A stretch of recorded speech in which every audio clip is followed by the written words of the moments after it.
ఆసిఫాబాద్ జిల్లా జైనూర్ మండలంలోని తాటిగూడ, చింతకర్ర, కిషన్ నాయక్ తండా, లొద్దిగూడ గ్రామాలకు వెళ్లే ప్రధాన రహదారి గుంతలలో అధ్వానంగా మారింది.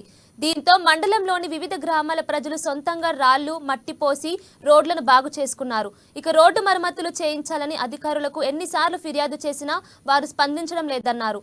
దీంతో తామే స్వయంగా రోడ్లను బాగు చేసుకున్నామని తెలిపారు.